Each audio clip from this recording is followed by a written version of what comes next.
Bismillahirrahmanirrahim. Assalamualaikum warahmatullahi wabarakatuh. Alhamdulillahi rabbil alamin. Wassalatu wassalamu ala rasulil amin. Wa ala alihi wa sahbihi ajma'in wa ba'du. Qala al-musannifu rahimahullahu ta'ala wa nafa'ana Allahu bihi wa bi'ulumihi fid darini amin. Telah berkata Imam Al-Allamah Syekh Abdul Qadir Al-Jilani, semoga Allah Ta'ala merahmatinya dan kita mendapat manfaat serta barakah ilmunya. Wahai gulam, dampingilah orang yang boleh membantumu dalam jihad terhadap dirimu, bukan orang yang membantumu untuk mengingkari ilmu. Jika berkawan dengan seorang guru yang jahil munafik, orang yang membesarkan tabiat dan hawa nafsu, nanti dia akan menyokongmu untuk mengabaikan ilmu itu. Guru itu tidak sepatutnya seorang yang menyokong dunia, tetapi mestilah menyokong akhirat. Jika sang guru itu mengikutkan tabiat dan hawa nafsunya, itu guru yang menyokong dunia. Jika dia mengikut hati, itulah guru yang menyokong akhirat. Jika dia mengikutkan kebatinannya, dia guru yang membawa kepada Tuhan. Wahai orang yang mengikut guru yang mengemukakan diri serta mencampurkan dirinya dengan guru-guru yang mukhlis dalam segala hal ehwalnya, selama engkau mengejar dunia dengan jiwamu dan hawa nafsumu, maka engkau masih menjadi budak kepada tabiatmu sahaja. Jarang-jarang sekali ada orang yang membelakangi dunia dan meninggalkannya secara pilihannya sendiri, bukan secara terpaksa. Dan adanya jiwa yang tenteram dan menjadi hati adalah jarang dari segala yang jarang, jauh dari segala yang jauh. Guru yang sebenarnya ialah apabila matanya buta dari dunia, dari akhirat dan dari apa sahaja selain dari Allah. Setiap hamba itu dekat dengan Tuhannya, setiap itulah lebih besar bahayanya dan keras takutnya. Sebab itulah orang yang paling takut kepada sang raja ialah wazirnya, kerana wazir itu adalah orang yang paling dekat kepada raja. Tiada sesuatu yang akan dicapai oleh seorang mukmin kecuali dengan ikhlas. Sebab itu dia sentiasa dalam bahaya dari kaum itu, dan bahayanya pun amat besar. Tiada akan reda takutnya sehingga dia menemui Tuhannya. Kerana siapa yang kenal Allah Ta'ala, keraslah takutnya. Kerana itulah pula Nabi SAW bersabda, Inna atqakum wa a'lamakum billahi ana. Akulah orang yang paling kenal Allah dan paling keras takutnya kepada Allah. Allah Ta'ala sentiasa menguji para walinya untuk mensucikan mereka. Jadi mereka sentiasa di atas kakinya, takut daripada perubahan dan pertukaran. Mereka tetap takut walaupun keadaan mereka kelihatan selamat. Mereka kerap terperanjat meskipun mereka telah diberikan ketenteraman. Mereka mendebati diri mereka kendati pun di atas sebiji debu atau sebesar kacang, dengan sedikit menoleh atau sekejap lalai. Setiap kali Allah mententeramkan mereka, mereka terbang. Setiap kali Allah mengayakan mereka, mereka memfakirkan diri mereka. Setiap kali Allah memberi keamanan pada mereka, mereka sangat bimbang. Setiap kali Allah mengurniakan mereka, mereka menolak. Setiap kali Allah membuat mereka ketawa, mereka menangis. Setiap kali Allah menyenangkan hati mereka, mereka malah bersedih hati. Sebenarnya mereka bimbang dari perubahan keadaan dan buruk kesudahan. Mereka tahu bahawa Tuhan mereka itu tiada akan ditanya tentang apa yang dilakukannya, malah manusia akan ditanya tentang apa yang mereka lakukan. Muslimin dan muslimat sedang penonton yang dirahmati Allah sekalian, antara peringatan Syekh Abdul Qadir ialah supaya kita mencari orang-orang yang mampu mengenalkan kita kepada Allah Subhanahu Wa Taala dalam melawan diri kita sendiri, yakni dalam membentuk dan mendidik. Kerana diri itu dididik dengan melawannya, bukan dididik dengan mengikutinya. Umpama seorang bapa yang mendidik anaknya, pasti apa yang dinyatakan ataupun apa yang dibentuk itu sesuatu yang bertentangan dengan kemahuan anaknya. Kerana itu didikan. Didikan menjadikan hati manusia berlawanan untuk terbiasa dengan kebaikan.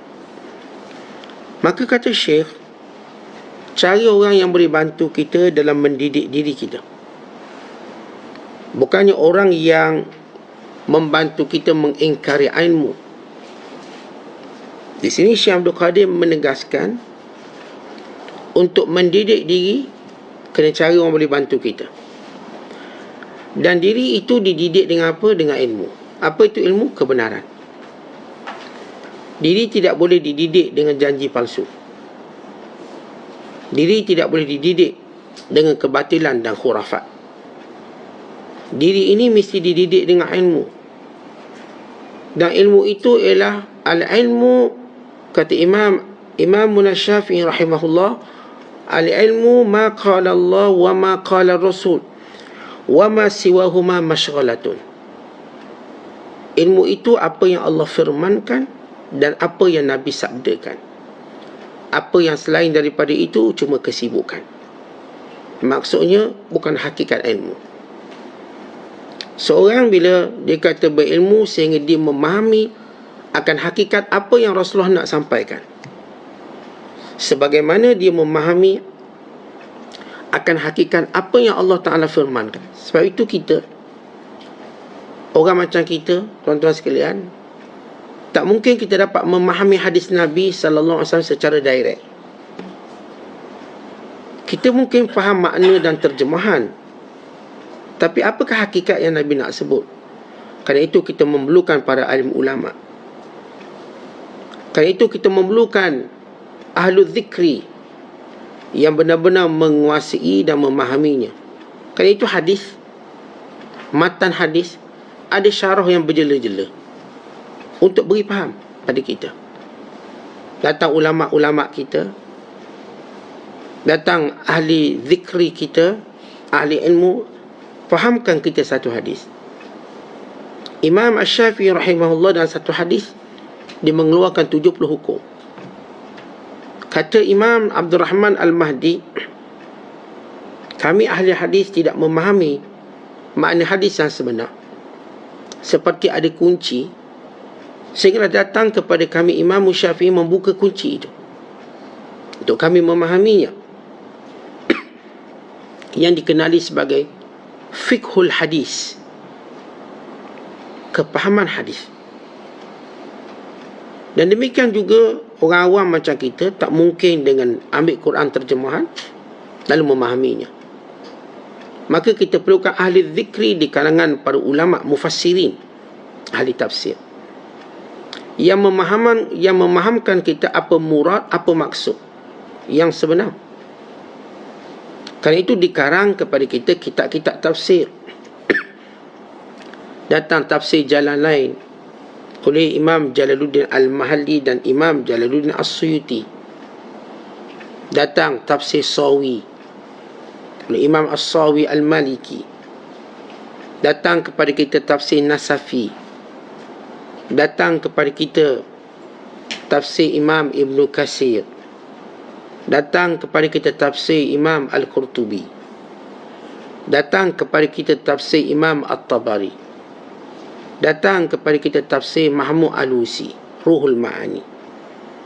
Datang kepada kita sejumlah kitab-kitab tafsir yang dikarang oleh ulama dalam pelbagai bidang dan disiplin ilmu mereka, yang mengarang secara ensiklopedia, seperti Imam Fakhruddin Ar-Razi dan tafsirnya Mafatihul Ghaib.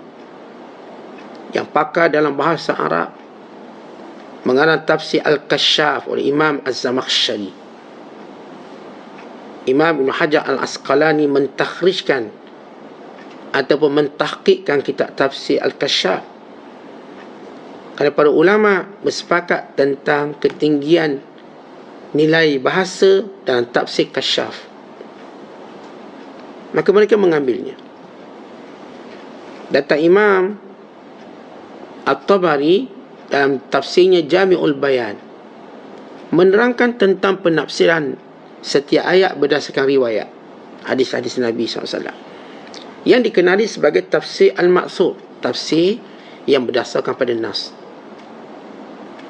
Datang Imam Qurtubi membahaskan tafsir secara hukum hakam, dinamakan sebagai Jami'ul Ahkam, tafsir Jami'ul Ahkam li Imam Al-Qurtubi rahmatullahi alaih. Datang Imam Abul Fida Ibnu Katsir, atau dikenali dengan tafsir Ibnu Katsir, tafsir Quranil Azim namanya, untuk menghimpunkan ilmu salaf dan khalaf dalam penafsirannya, supaya jelas setiap dalil, setiap ayat dan setiap perbicaraannya. Datang ulama yang pelbagai dengan keahlian, keilmuan mereka, lalu memahamkan kita murad yang dikehendaki oleh Allah. Baik, ini cara kita nak berubah berdasarkan ilmu.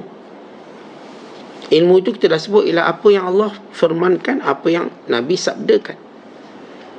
Namun orang awam macam kita tak boleh direct macam tu, kerana kemahiran bahasa Arab kita, kemahiran ilmu alat kita yang dari sudut hukum hakam, usul fiqahnya, yang berkait dengan ilmu hadisnya, yang berkait cabang-cabang ilmu bagi setiap pemahaman Al-Quran dan Sunnah Nabi sallallahu alaihi wasallam. Maka kita perlukan para alim ulama. Ulama bawa kita untuk bertemu Rasulullah, bukan bawa kita menyalahi Rasulullah. Dia akan ajak kita berjalan ikut yang Nabi jalan. Dia ajak kita buat ikut apa yang Nabi buat. Dia tak akan berlawanan. Kalau berlawanan secara zahir, kita nampak macam berlawanan secara zahir, maka perlu difahami dengan maksud yang sebenar. Perlu ditanya.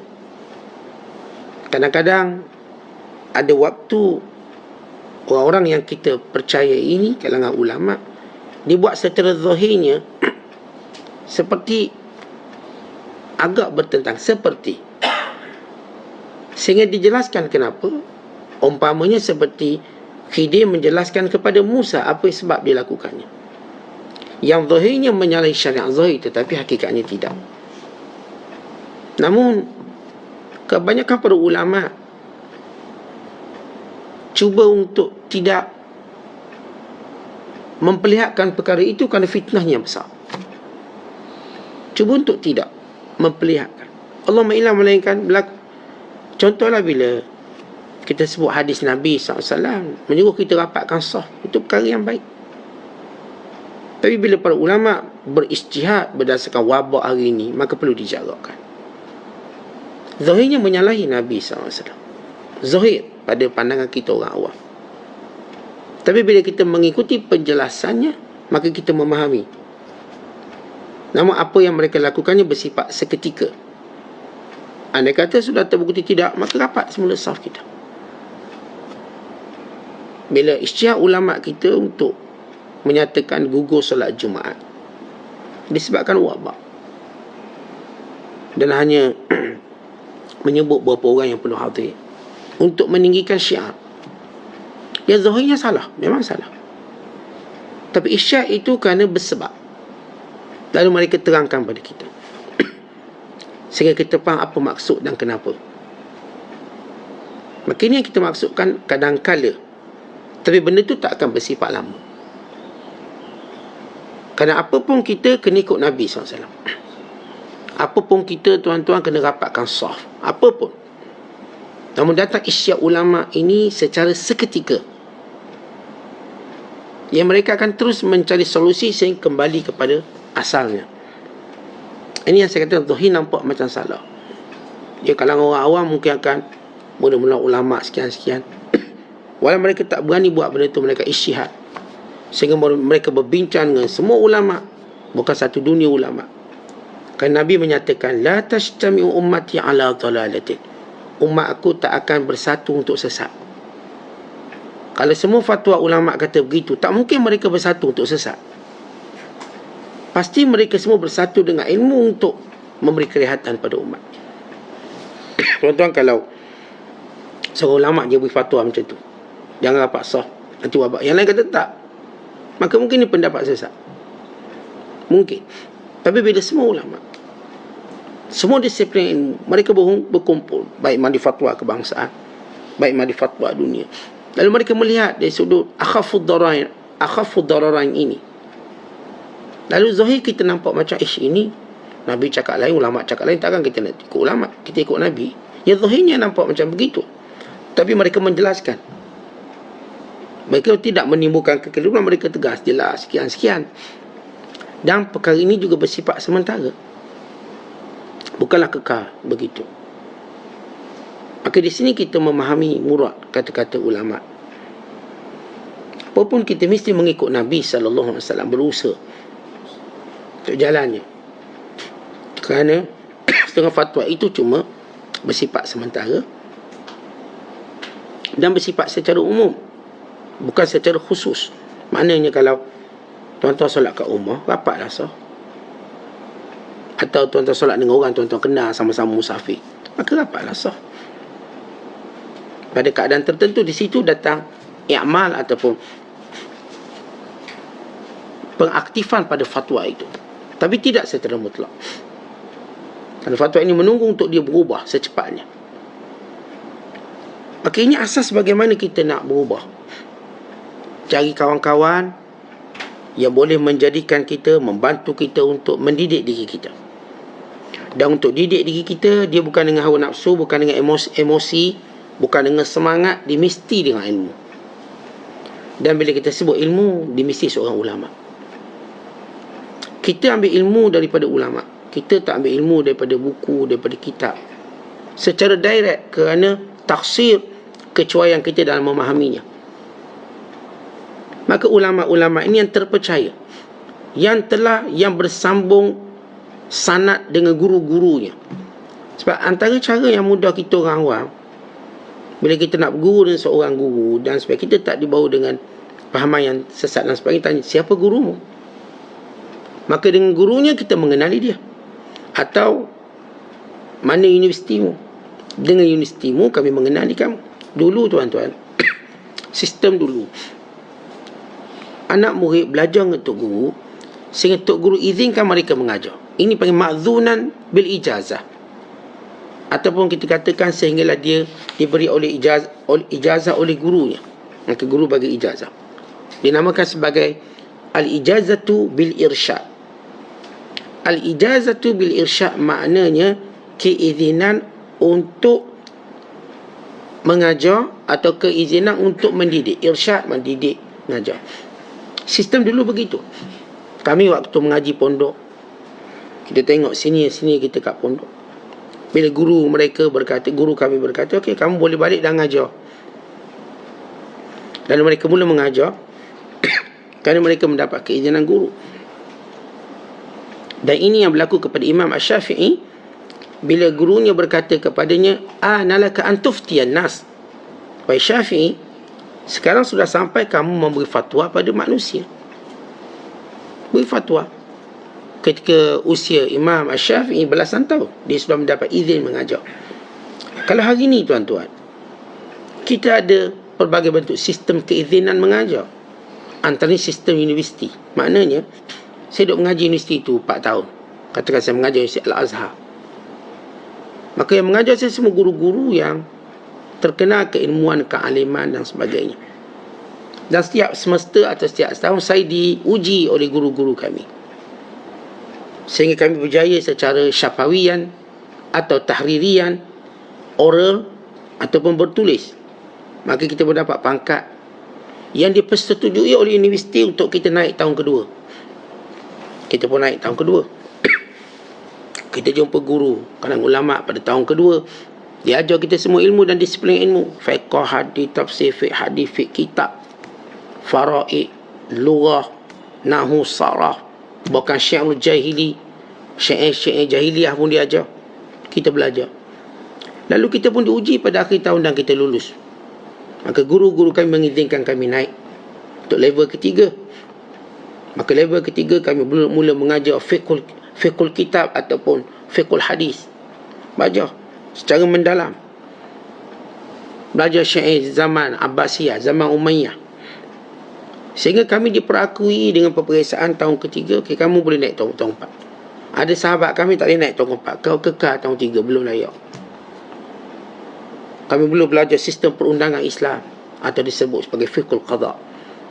Fiqhul dakwah, cara nak berdakwah. Dia ajar fiqhul dakwah pada tahun keempat. Maka dia ajar kami semua persoalan-persoalan yang perlu kami tangani. Muqarranatul mazahib, perbezaan mazhab dalam Islam. Saya kami pelajari dan akhirnya kami mendapat ijazah bukan daripada seorang guru, puluhan guru yang membentuk satu sistem namanya universiti. Maka universiti telah beri keizinan bahawa kami lulus dan boleh keluar dan kami layak memegang ijazah Universiti Al-Azhar. Ia ijazah yang dipersetujui oleh semua para ulama masyayikh di Azhar. Maka ini asas yang moden yang berlaku hari ini. Dulu tuan-tuan mungkin seorang cuma iltizam seorang guru. Maka guru tu nampak dia pandai, ijazahkan. Hari ini sistem tadi berubah atau bertambah. Maka kita tidak boleh mengingkari sistem hari ini. Kalau kita kata dia itu bukan belajar talaki dengan cikgu, dia belajar universiti je. Tak, dia juga bertalaki saya universiti. Macam hari inilah tuan-tuan tengok bila ramai masyayikh mula beri sanad secara online atau beri sanad secara kitabatan, ditulis buku. Siapa baca buku ni aku ijazahkan. Dia secara umum tanpa dia jumpa. Orang tu just beli buku dapat ijazah dia. Ya, ini keperbagaian cara mengikut zaman. Dulu betul kita iltizam untuk guru dan untuk guru nilai kita. Ni dah pandai, boleh ngajar. Bila guru kami mengizinkan kami membaca khutbah, biasa dah mengaji lama untuk guru saya. Maka untuk guru saya berkata, sekarang awak baca khutbah.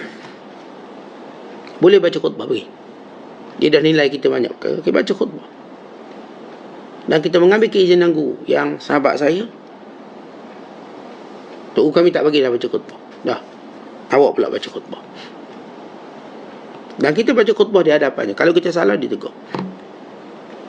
Sehingga guru kami mengiyakan cara pembacaan khutbah. Dan terus beri peluang kedua, ketiga dan seterusnya sampai guru kami mati. Kali ini bagaimana sistem dipanggil al-ijazah bil irsyad, keizinan untuk mengajar dan mendidik. Saya dah sebut bagaimana sistem universiti sebagai contoh yang lebih bersifat bersistem. Kali itu bila seorang melanggar etika ilmunya, pernah satu ketika seorang ulama terkenal bernama Khalid Muhammad Khalid, dia melanggar etika ilmu Al-Azhar. Para ulama bersidang untuk menarik balik bakalarius dia, ijazah pertama, dan ijazah kedua dia. Dia ada master ni Azhar, nak ditarik. Sebab dia mula menyokong liberal, menganggap politik suku agama suku. Dengan maksud bukan politik kepartian. Seolah berkata dalam Islam tidak ada dasar pemerintahan. Seolah-olah berkata. Bila mengarang kitab Min Huna Nabda, daripada sini kita bermula membentuk balik kepahaman. Menganggap politik itu perlu diasingkan daripada agama. Ya, seperti fahaman liberal.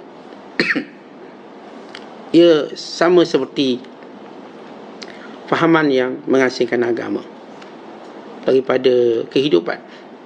Maka para ulama bersidang nak tarik balik sijil Azhar dia. Dan ketika itu seorang ulama bernama Syekh Muhammad Al-Ghazali kata jangan tarik lagi, dia mungkin salah tu. Maka Muhammad Ghazali karang satu kitab, Min Huna Na'lam, daripada sini kita tahu. Maka buku itu ditulis menjawab kitab Min Huna Nabda, daripada sini kita mula. Sehingga Muhammad Khalid seorang ulama yang alim, tapi ya, ulama-ulama kadang terkhilaf. Keterujan ilmu itu berlaku. Akhirnya beliau menarik balik kesilapan, kesalahannya dan bertaubat pada Allah. Maka sijil beliau dikekalkan. Ini cerita yang masyhur berkaitan tentang kehebatan Muhammad Al-Ghazali, guru pada Yusuf Qaradawi dan anak didik kepada Hasanul Banna. Bukan seorang ulama yang hebat di Azhar, guru kepada guru kami Syekhul Azhar waktu itu, Syekh Said Muhammad At-Tantawi, guru kami yang menjawab jawatan Syekh Azhar ketika itu. Waktu saya belajar di Said Muhammad At-Tantawi. Guru utama beliau adalah Syekh Muhammad Al-Ghazali dalam Fakulti Usuluddin. Dan beliau mengajar di Fakulti Usuluddin dalam bahagian dakwah. Ini menunjukkan bagaimana kita namakan tasalsul, tidak putusnya sistem belajar antara ulama dengan ulama. Baik, kemudian kata Syekh Abdul Qadir, cari guru yang bukan jahil, bukan munafik, tapi carilah guru yang mursyid, yang menolong kamu untuk tidak mengabaikan ilmu tapi mengukuhkan ilmu. Dalam sidang kehidupan kita dalam beragama, untuk kita terus tabah, bersungguh-sungguh dalam melaksanakan Islam dan bersabar atas ujiannya. Kita ni, bila kita kata bertasawuf, bersufi, menjadi mukmin yang baik, kita pegang kepada asasnya ialah macam mana kita nak sentiasa dalam hidup ini bersungguh-sungguh dalam agama. Siapa yang mampu membimbing kita untuk jadi bersungguh-sungguh agama, maka itu guru kita. Bukan main-main. Ini agama bukan kita main-main, kita perlu ada kesungguhan. Dan dia ajar kita sabar dalam beragama. Sebab dalam beragama, tuan-tuan, untuk melakukan ketaatan kena sabar. Nak bangun tahajud, nak bangun subuh, nak iltizam majlis ilmu, nak tolak yang haram, nak tolak yang syubhah, ia perlukan kesabaran yang tinggi. Terutamanya perkara-perkara yang mungkin memberi kesan pada kehidupan duniawi kita. Ialah tolak riba, tak lulus loan rumah kita. Sebab kita nak Islamic loan tak dapat, riba loan boleh. Kita sabar, tak apalah, bukan rezeki saya cuba lagi. Tolak rasuah, perlukan kesabaran. Bulan ni tak cukup belanja ni, anak-anak masuk universiti, tapi ada rasuah ni. Kalau ambil rasuah ni boleh bayar yuran universiti. Lebih-lebih boleh sedekah ke masjid. Tapi kita sabar, tak apalah. Kalau bukan rezeki kita bulan ni, mudah-mudahan Allah Ta'ala beri kita rezeki yang lain. Perlu sabar. Siapa yang boleh bimbing kita untuk bersungguh dalam agama, bersabar dalam urusan agama, dia guru kita. Tapi kalau dia ajar kita main-main dalam agama, sampai kita pun lemah agama, atau tak ajar kita sabar dalam agama sehingga kita dengan mudah meninggalkan ilmu kerana kurang sabar kita. Sebab itu kita lihat ulama-ulama yang didik kita untuk memastikan momentum kita beragama ni kuat, kesabaran kita dalam beragama kuat, maka mereka akan ajar kita paling kurang 4 sifat utama. Mesti kalau tuan-tuan jumpa ulama-ulama ini, guru-guru ini, senantiasa dalam 4 perkara dia akan tekankan. Yang pertama, dia sentiasa ajar kita ingat Allah, zikrullah. Ingat Allah. Kalau berjalan baca doa ni, kalau tidur baca doa ni, kalau susah hati baca doa ni, kalau sakit macam ni, sentiasa ajar kita ingat Allah. Jangan sedih, Allah kan ada. Ingat Allah. Jangan putus asa dengan rahmat Allah. Rahmat Allah kan luas. Kerja ulama-ulama ini, kerja ulama baik dan mursyid ini, ialah ajar kita ingat Allah. Akhirnya kita bila dia kita dengan dia, maka banyak waktu kita ingat Allah. Kita diingatkan Allah, dipandu bagaimana nak ingat Allah. Yang kedua, dia akan ajar kita jauh daripada perkara sia-sia. Al-bu'du anil lagwi qadral imkan. Cuba lari daripada perkara yang sia-sia dalam hidup. Atau umur kita pendek, umur kita singkat, kematian kita hampir, pertemuan dengan Allah itu pasti. Maka jangan buat perkara yang merugikan nilai umur kita, merugikan masa yang Allah berikan. Tuan-tuan, kita dah pencen, dah melepasi kehidupan duniawi kita. Maka bersungguhlah untuk ukhrawi kita. Allah dah angkat beban-beban kesusahan dunia kita. Anak dah besar, anak dah kahwin semua. Kita pula tidak lagi dibebani untuk beri nafkah pada anak-anak, tidak lagi, atau mencari duit untuk mereka. Maka ini waktunya untuk kita mula membelanjakan harta kita pada jalan Allah. Jangan sia-siakan harta yang Allah beri untuk mendapat pahala, untuk membeli syurga Allah. Ni anak-anak kita pun tak perlu duit kita ni. Anak pula topak duit. Kita dah dapat pencen 4,000, 5,000 sebulan. Anak pula topak lagi. Anak ni bagi 500, hari ni bagi 1,000. Dah 10,000 dah sebulan. Ini masanya. Dahulu bila kita diminta duit untuk melaksanakan kerja-kerja yang mulia, mengangkat syiar Allah, kita kata, Allah, Ustaz, saya komitmen banyak, rumah kena bayar, kereta kena bayar. Setakat sekadar je boleh, sekadar. Hari ni alhamdulillah rumah habis bayar, kereta habis bayar. Kita nak manfaatkan usia kita ni. Biar saya dapat, kalau sebulan saya dapat 10,000, okay, saya akan menaja percetakan buku yang boleh beri kesedaran pada orang. Bagi percuma je buku ni. Saya akan gunakan duit ni, mana BAP, BAI, seorang masjid, madrasah, saya bayarkan bulan ni. Saya nak buat satu bakti. Tentang bagaimana kita diajar menjauhi perkara yang sia-sia dengan menghargai usia kita ada untuk mentaati Allah. Tok Guru tu akan ajar. Yang ketiga, kata ulama, dia akan ajar kita diam, melainkan pada perkara yang baik. Maknanya cakaplah benda-benda yang mungkar, maksiat. Cakap baik-baik. Cakap baik-baik. Kemudian yang keempat, dia akan ajar kita untuk mencari, mendampingi guru yang baik. Dengan kata lain, tuan-tuan, dia akan menjadi kawan kita. Dia bukan sekadar nak jadi guru kita, dia nak jadi kawan kita. Supaya apa? Dia memantau setiap pergerakan kita. Ya, guru ni setakat duduk atas meja kuliah, mengajar, habis itu je lah. Yang catat-catat, yang ingat-ingat, tak ingat, maka tak ingat. Tapi kali ni tak, dia akan berkawan dengan orang, kawan, bersahabat, damping, sehingga dia boleh sentiasa menjadi nota yang bergerak untuk dia. Dia sentiasa menjadi pembimbing, pendidik dia. Tetapi bila guru bertukar menjadi sahabat, maka kita orang beruntung. Daripada seorang guru tadi, dia bertukar jadi sahabat kita, dengan tidak membuang sifat gurunya. Bukan bila bersahabat buang. Dan kita pula, bila mana guru kita jadi sahabat, tidak membuang rasa hormat kita pada dia. Taklah dah mentang-mentang dia kawan, tepuk tampuk. Guru kita pun kutuk juga tu guru kita, misalnya. Tak, kita masih tahu dia guru kita. Sebab bila berkawan dengan guru, dia satu benda yang perlu kita jaga etika dia. As-suhbatu bi-syaikh. Kalau orang yang tak tahu seni ini, maka kelak gurunya akan tinggalkan dia. Tapi kalau dia tahu seninya, kelak gurunya akan terus mendekati atau mendampingi dia. Sebagaimana para sahabat, mereka mendampingi Nabi sallallahu alaihi wasallam. Sahabat dinamakan, para sahabat semua, mereka ni anak murid Rasulullah, tapi mereka digelar sahabat.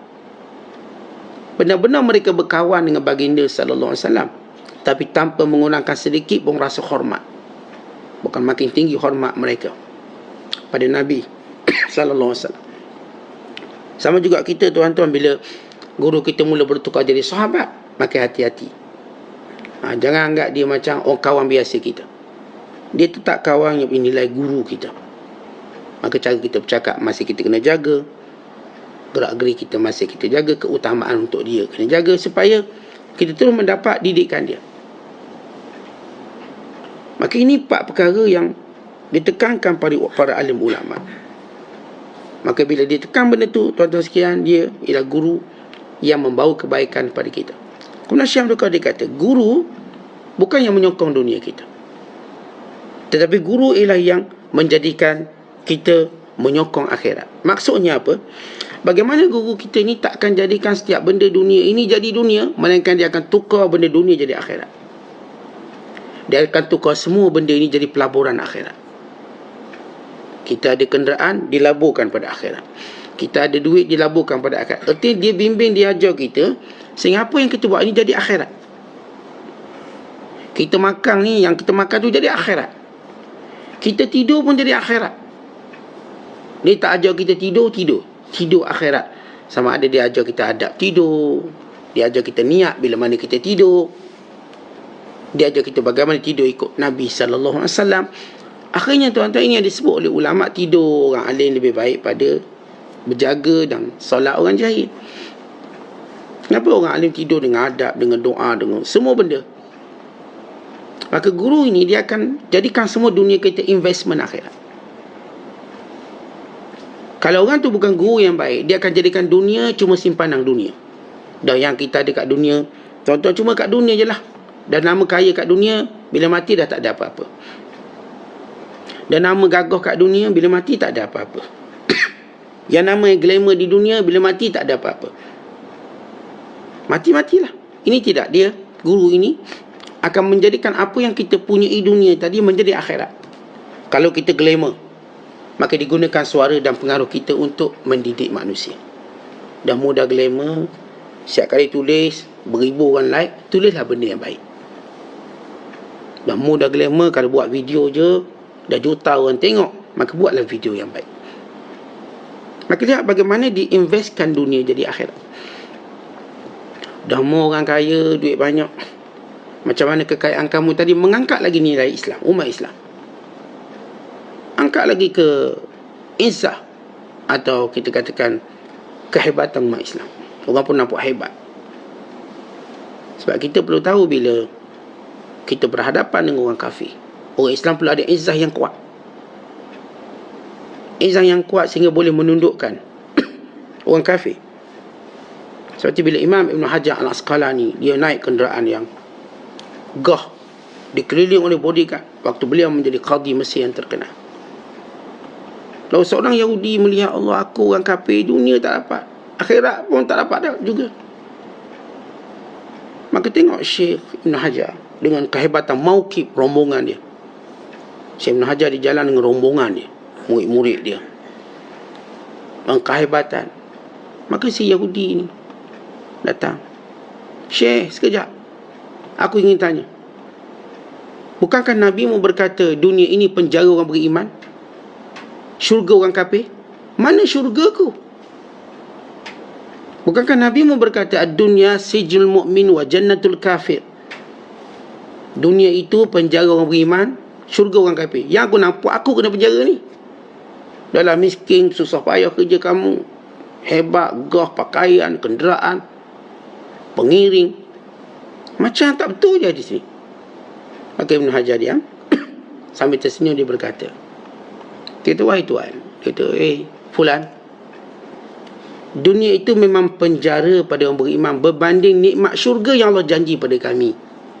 Ni yang kami dapat ni sikit je sebenarnya banding syurga. Sebab tu itu masih penjara.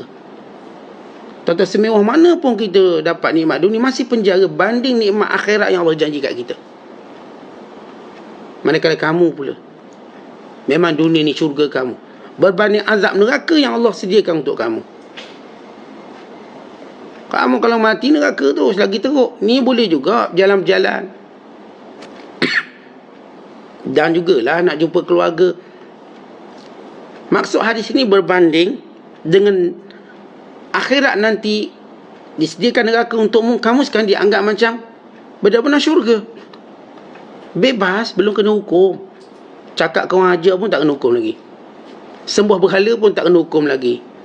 Tuduh Allah ada anak tak kena hukum lagi. Ya, nisbah di sini kamu dapat syurga. Bebas nak cakap apa dengan Tuhan. Kelak neraka. Akhirnya menjadikan Yahudi ini memeluk Islam. Tetapi bila kita sebut dunia penjara orang beriman, bukan makna kita hidup kat sini susah dan tidak. Bukan begitu. Jadi guru ini, dia akan ajar bagaimana dunia ini diinvestkan kepada akhirat. Akhirnya tak ada satu pun dunia kita pandang dunia, melainkan kita pandang akhirat. Tapi kalau guru tadi cuma mengajar kita nampak dunia, invest dunia, maka ia bukan guru yang baik. Kemudian kata Syekh Abdul Qadir, guru itu bukan yang menyokong duniamu, yang menjadikan ia sia-sia. Guru itu ialah yang menyokong akhiratmu. Dan guru yang sebenar, dia akan menyokong yang menjadi kebatinan, kerahsiaanmu dengan Allah. Apa maksudnya? Menyokong keikhlasanmu pada Allah. Kita ada di sini disebut dunia, hati dan juga kebatinan. Baik, hati itu dah benda dalam. Dalam hati itu ada benda dalam pada itu lagi. Maksudnya ialah kita mencari nilai keikhlasan yang paling tinggi dalam hidup.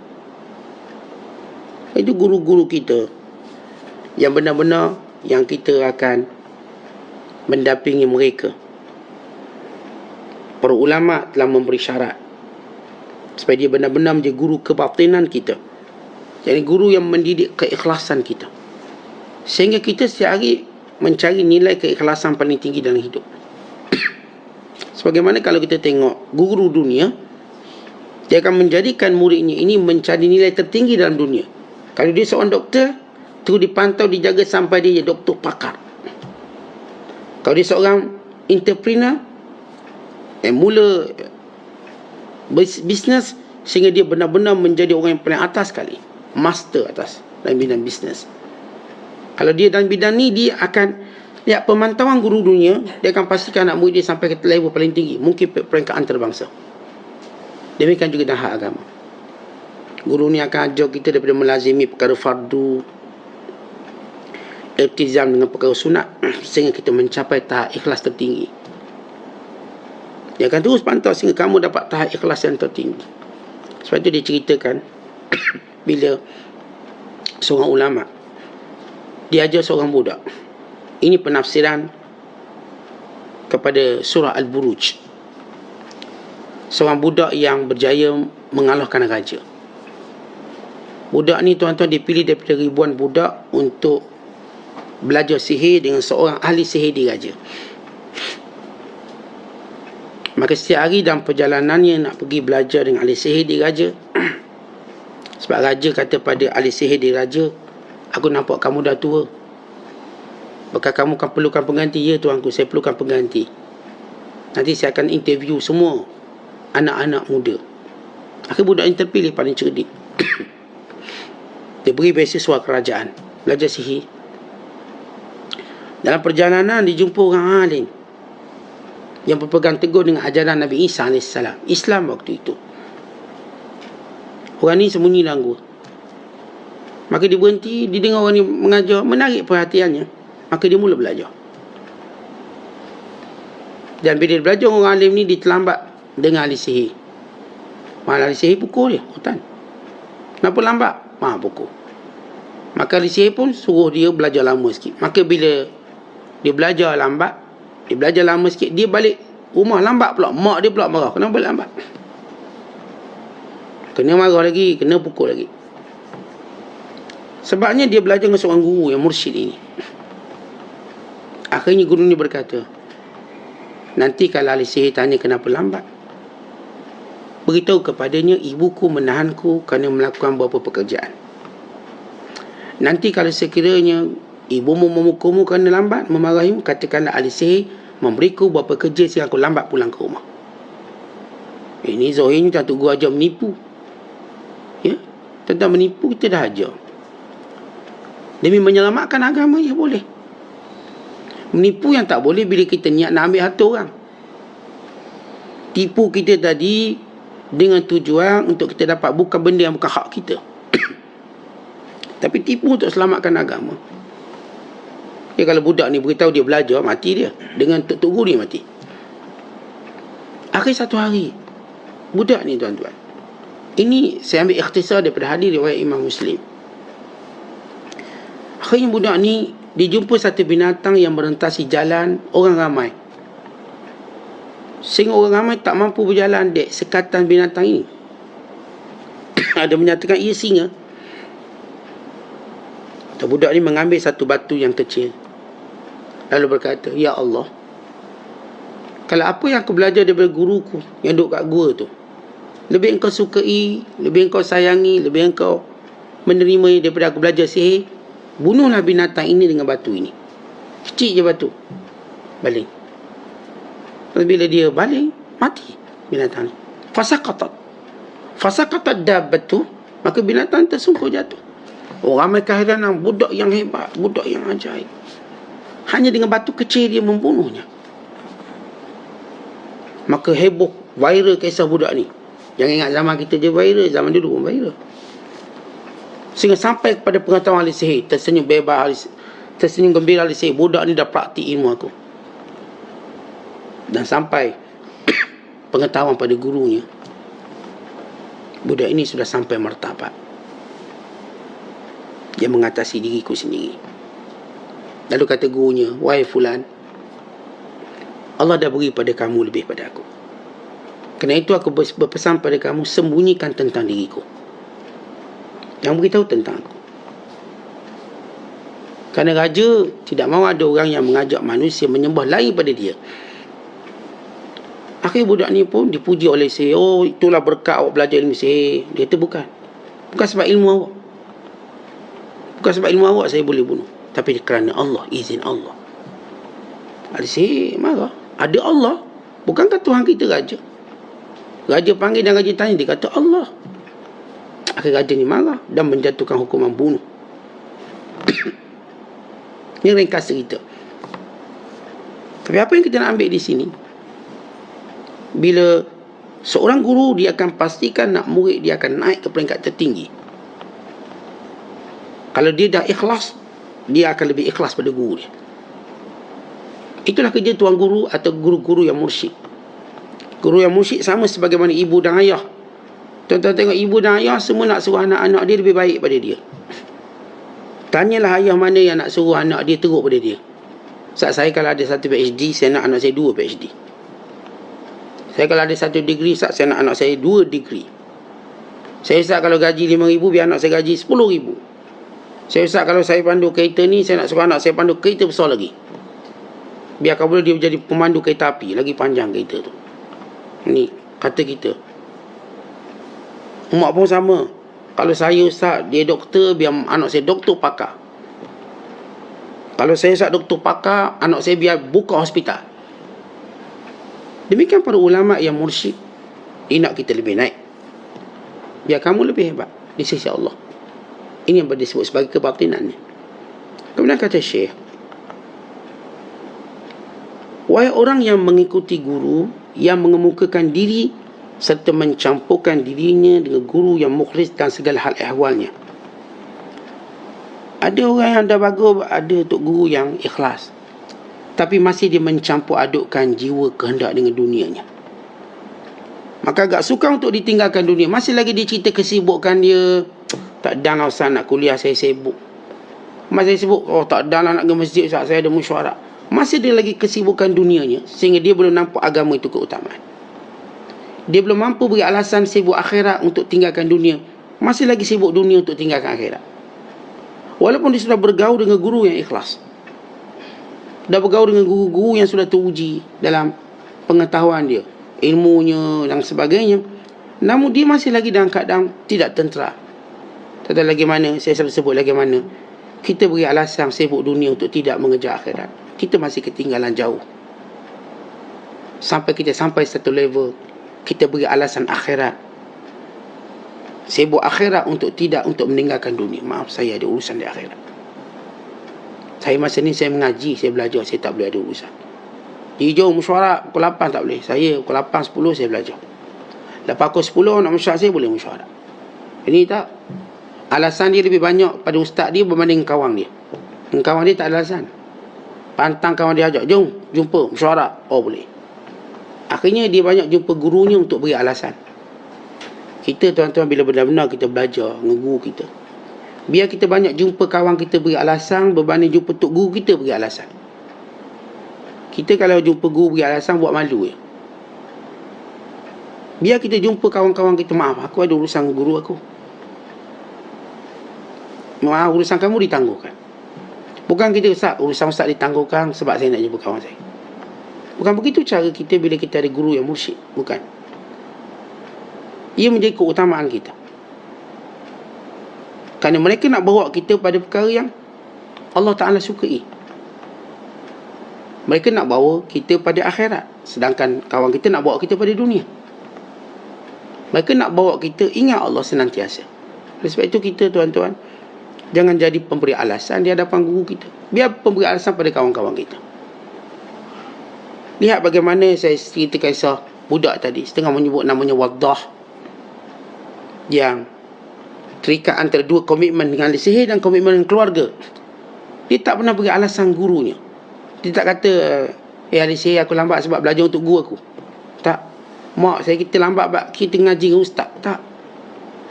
Ustaz itu, untuk guru tu bukan alasan. Itu matlamat. Yang lain alasan. Bila kita mendapat guru yang mursyid, maka kita tidak akan jadikan guru itu sebagai, kita akan jadi guru itu matlamat, bukan lagi sebagai alasan. Dan jumpa alasan-alasan, maka kita tak akan berjaya. Kalau kita jumpa orang yang benar-benar nak didik kita, dan kita terkenal dengan orang yang tak beri alasan, maka banyak benda nak beri pada kita, ilmunya. Kemudian kata Syekh, jadi sesuatu yang dicapai oleh seorang Muslim melainkan ikhlas. Baik, lepas habis bicara tentang guru mursyid. Kalau sifat guru mursyid ni, kalau kita nak bicarakan panjang. Bukan kewajiban kita punya guru mursyid, sebagaimana Allah sebut dalam Quran, wattabi' sabila man anaba ilai, ikutlah jalan orang yang nak kembali kepada aku, sebagaimana Allah Ta'ala sebut dalam surah Luqman pada ayat yang ke-15. Jadi mana-mana orang yang nak pulang pada jalan Allah, wajib kita ikut dia. Sebab itulah tempat kita nak pulang. Baik, bila kita dah faham ini level ataupun nilai guru mursyid, dan sebab apa kita ikut dia? Sebab dia nak bawa kita balik ke Tuhan, bukan membelakangi Allah. Maka tuan-tuan, ikhlaslah dalam beramal. Sebab yang memastikan kesinambungan survival kita bersama dengan orang-orang baik dan pendampingan kita ialah ikhlas kita pada Allah. Dan kata Syekh Abdul Qadir, ikhlas kita dalam bahaya. Tuan-tuan, setiap kali kita ikhlas, cubaannya jauh lebih kuat daripada kita berumah di tepi pantai. Kalau kita berumah di tepi pantai, ombak itu akan datang menghakis dan menghakis. Kalau kita tak maintain dia, dia roboh. Tuan-tuan, ikhlas tu lebih bahaya pada tu. Lebih bahaya berumah di tepi pantai atau berumah di tepi gunung yang mungkin berlaku landslide ataupun tanah runtuh. Ikhlas kita akan diuji oleh Allah. Sebab itu kata ulama, wal mukhlisun fi khatarin azim. Orang ikhlas itu pada bahaya yang besar. Maknanya gini tuan-tuan, untuk kita faham, kalau kita kaya, kita mula dalam bahaya yang besar berbanding miskin. Waktu kita miskin, kita tak ada dalam bahaya. LHDN pun tak cari, orang pun tak cari, rumah kita pun boleh buka tingkap pintu, seorang pun tak nak masuk, pencuri pun tak nak masuk. Waktu kita miskin, bahaya tak? Tak bahaya. Tak ada orang nak kejar kita, tak ada orang nak cari kita, tak ada orang nak berhutang dengan kita. Tak ada. Kalau kita ada kereta buruk-buruk ni, tuan-tuan, kunci tinggal dalam je, pun tak ada orang ambil. Kunci tinggal dalam, tak ada orang ambil. Tapi bila kita kaya, kereta duduk dalam pagar yang dah berkunci kereta, berkunci pagar, orang ambil lagi. Orang ambil. Kunci dengan saya. Saya dah kunci semua, siap, saya claim lagi tayar. Dia ambil, towing. Rumah kita dengan 10 grey, dengan pengawal keselamatan, dengan tampering, semua masuk dia, rompak. Patutnya saya kaya, saya tak patut berada dalam bahaya. Kaya lah bahaya. LSJN duk pantau je akaun kita jalan. Wah, kena kita. Batal. 1000 pejabat kita ambil semua komputer kita, tengok semua invoice kita, bayar cukai, kata ni. Tu LSJN. Ni ramai beratur minta hutang, nak hutang. Susah kaya, susah kaya. Susah kaya sehingga ada orang kaya seorang, Ustaz jangan doa jadi kaya, Ustaz. Susah dia, jangan kaya. Jangan kaya. Zaman-zaman tu kaya sedap, boleh jamu orang banyak-banyak. Jangan kaya, dia kata teruk kena. Silap sikit orang sama, silap sikit orang sama. Kalau tuan-tuan faham, bila kita dapat dunia banyak, kita berada dalam ancaman. terpaksa pasang bodyguard. Dulu tak ada bodyguard, jalan seorang. Kita jalan semua orang lari takut kita. Dulu. Sekarang kita takut orang. Bodyguard 5-6 orang ni. Bodyguard anak-anak kita. Sebab apa? Dah kaya. Sama juga bila kita ikhlas. Ikhlas kemuncak kita dapat benda akhirat, kita akan bahaya. Ni bukan setan-setan kecil datang ni. Setan semua pangkat Major General belakang ni. Nak asuk kita. Waktu kita ikhlas ini, dia tak atas setan-setan lebih kurang, lebih besar, lebih licik, kita berada dalam bahaya. Sebab itu kita mohon pertolongan Allah menyelamatkan keikhlasan kita. Keikhlasan ini boleh berubah-ubah dengan cepat. Demikian kita memahami daripada kata kalam Syekh Abdul Qadir. Yang pertama, dia kata cari orang yang boleh bantu agama kita. Yang kedua, ubah diri kita dengan ilmu, bukan dengan khurafat, bukan dengan tahyul, bukan dengan azimat. Yang ketiga, cari guru yang mursyid.